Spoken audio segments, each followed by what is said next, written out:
I'd like to talk to you a little bit today about a small project that we've had going on at Subaru for about a year on something called Ginga. So what is it? It is what we're calling it is essentially a package or a module for building scientific image viewers, primarily astronomical image viewers, but basically to display numpy data. And the reason that we embarked on this was because we were building an entire observation control system in Python, and we were looking for the last piece to be able to embed fits images essentially into our control software, and it had to have good performance. And we didn't want to use something like DS9 with a wrapper and then send our image to DS9. We wanted to have a real Python widget that we could load up with an image and manipulate it with good performance. We tried using Matplotlib for a little while.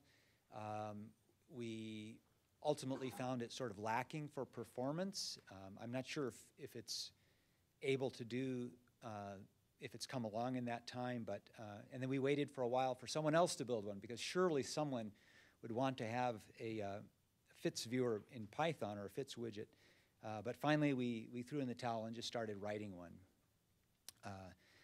But there's already a great collection of stuff in the scientific Python area, so we built heavily on numpy for the performance, and then we use AstroPy more recently for doing the WCS bits.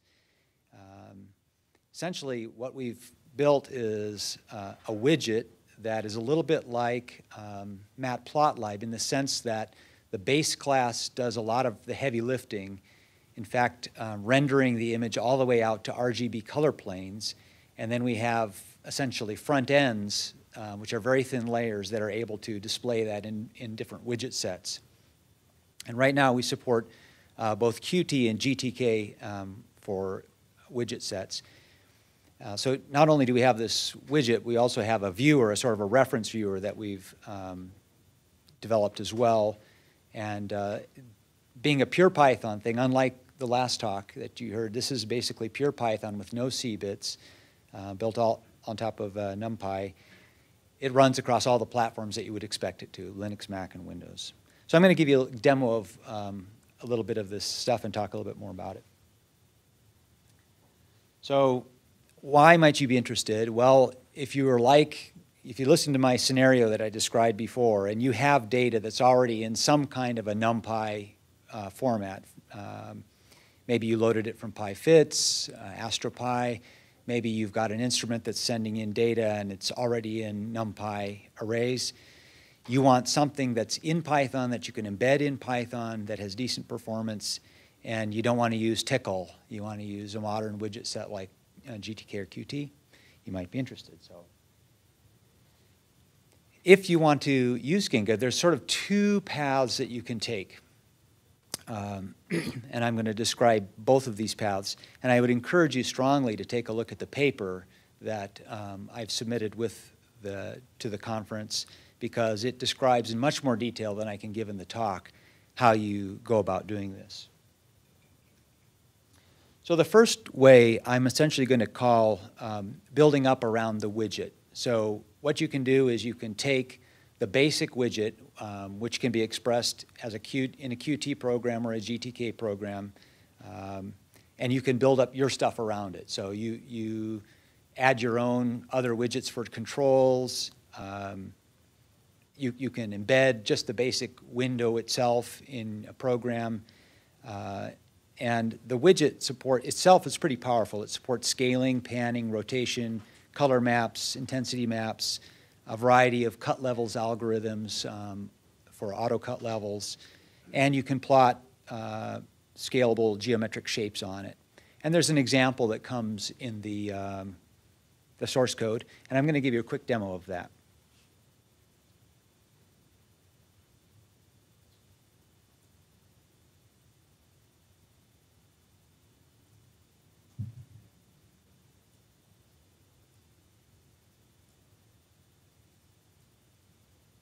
So this is just a very small Qt program which embeds the widget and has a few other controls below, just a few buttons and drop-down boxes and a label for displaying the WCS information. It's a little more than 100 lines of Python. And let me show you some of the things that it can do. So it's got pretty good performance for zooming, and you can pan around an image. It's quite fast. How big is that image? So that's a 17 megabyte image. And we've loaded, actually talked about hyper-SuprimeCam images. We've loaded mosaics of hyper-SuprimeCam images, which are 160 megabytes, into the viewer, no problem. And it can zoom quite fast around them. It has sort of DS9-like stretching of the color map. And it also has, you can interactively set the cut levels, for example, so it's setting the high cut levels here. It has rotation, so you can rotate your image about the pan position. And sort of all of this, all of this capability is built right into the widget, and you get it for free when you embed the widget. And you can completely remap the interactive controls if you want to whatever you would like to use.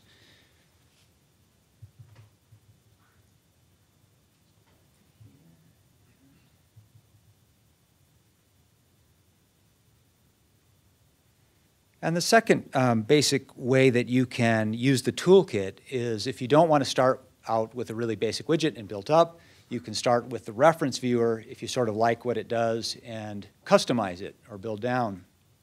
And the thing that makes this possible is because it's not a kitchen sink viewer like, say, DS9, which has just everything you could possibly want to ever do and has a source code base that's the size of a small operating system.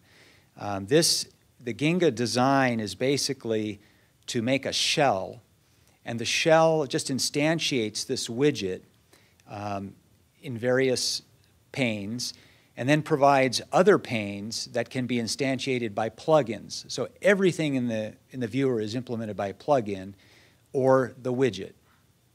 And the plugins follow an API, which is a very standard one, against the viewer, and it makes it extremely easy to add functionality. And there's lots of example plugins, and you can change the layout by just changing a single table. So if you don't like the default layout, you can have 3 columns and 2 rows, or you can make it all a vertical, single column, whatever. So let me show you that really quickly.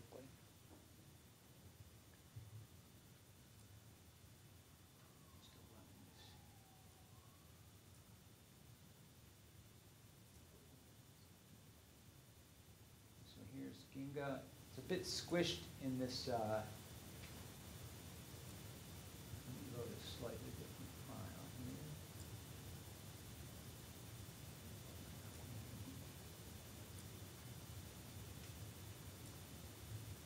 Okay, so here's a file. Let me just adjust the cut levels a little bit so you can see more clearly. It's got a panning window you can see here on the left, where you can scroll around the image, that adjusts. This panning window is done as a plugin.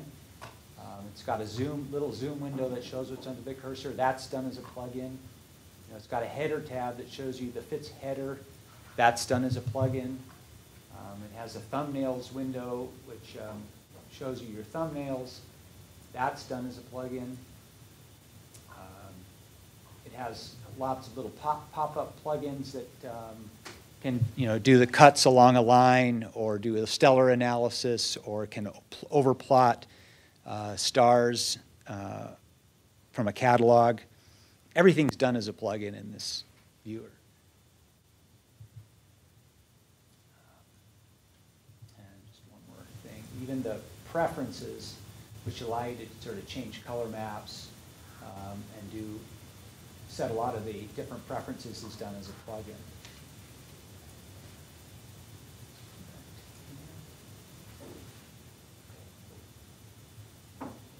So I don't really have time in the talk to go through extensively. It's in the paper, but I just want to show you how simple the structure of a basic plugin is. So essentially, you just inherit from a base class. There's about a half a dozen methods. not all of which you need to override, but probably 2 or 3 you need to override, and then more depending on what you want to do.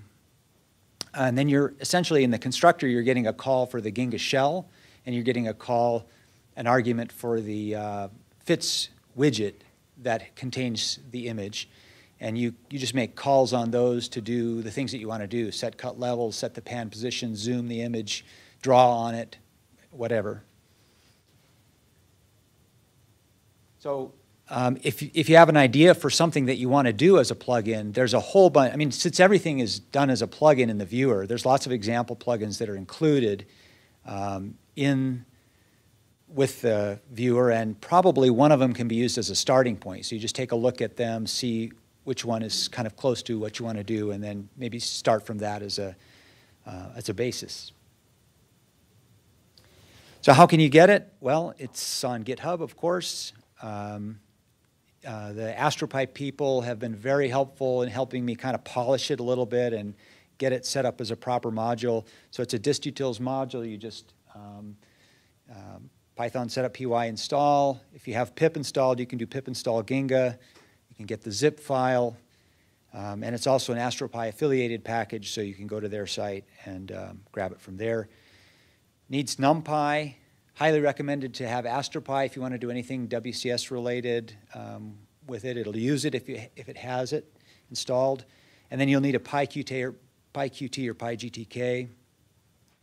Runs from Python 2.7 to Python 3, whatever. And then if you have SciPy installed and Matplotlib, and why don't you? You would have them anyway. It'll use those to do some interesting things. So if you're interested in this project at all, please contact me. I have a thumb drive with some Mac DMG images and some instructions about how to install it on your Mac. If you're on Linux and you're running something like Ubuntu 12 or later, everything's in the repositories except for Ginga itself, so it's really pretty simple to install. There is not a lot of documentation. I'd recommend that you check out the paper. There is the beginnings of a manual at the website, but probably you just want to look at the example code snippets in the scripts directory or look at some of the plugins depending on which approach you're taking to developing. And finally, I'm looking for some collaborators. I would say that this project is essentially at a 1.4 release or so. The widget is really solid. It's been in production use every night at Subaru Telescope for over a year in our observation control system. Things that I'd like to do with it, there's some things like mosaicing, simple quick look pipelines, mask overlays, kind of beef up the catalog support and some other things. So if you're all interested or if you have questions about how you could use this in your project or see something that we might be able to use, I've already gotten some interesting help from the scikit image guys, so really appreciate that. Thanks a lot, and I'll take any questions that you have. How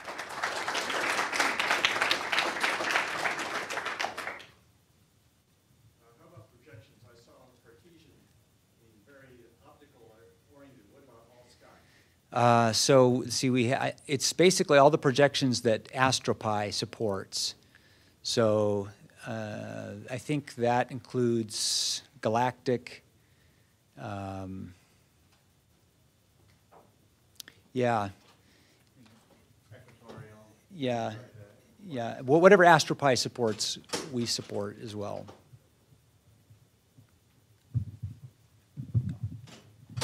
How easy would it be to import on different coordinate systems? Because that would be quite applicable to solar data part would require different WCS transformations. Right. So, and another person asked about this, you know, they're saying, well, couldn't you abstract away the fit stuff and the WCS stuff? And absolutely you can, because it's all hidden behind one class. So there's like a base image class, and then there's, from that is derived like an astro image class. And inside the astro image class is where all the fits stuff and all the WCS stuff. So all you need to do is make another class that's inherited from the base class and put, you know, you could represent it in HDF5 format using whatever your own custom world coordinate stuff is. So it's extensible in that way. Out of the box, it supports RGB images, you know, JPEGs, stuff like that, for people who want to do PIO type stuff. So the IRAF plugin, you know how IRAF works with DS9?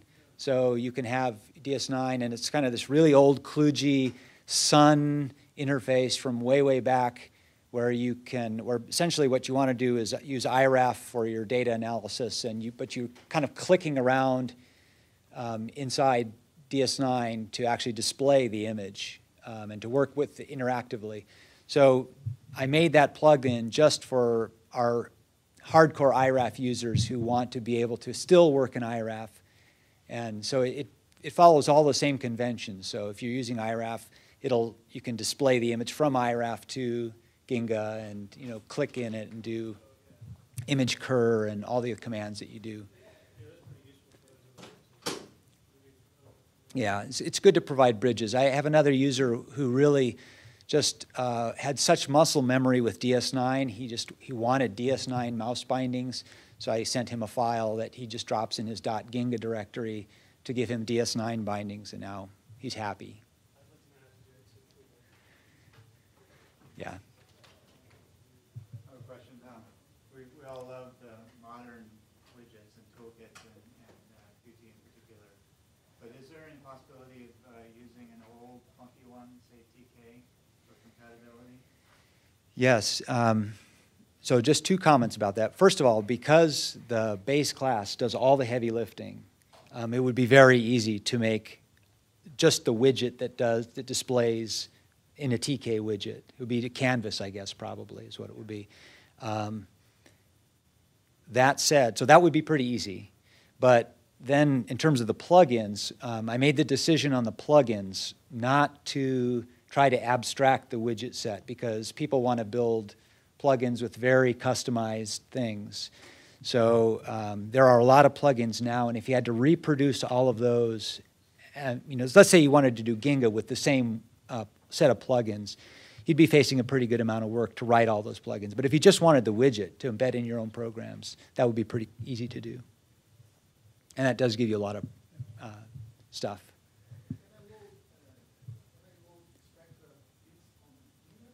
Oh, yes, sure.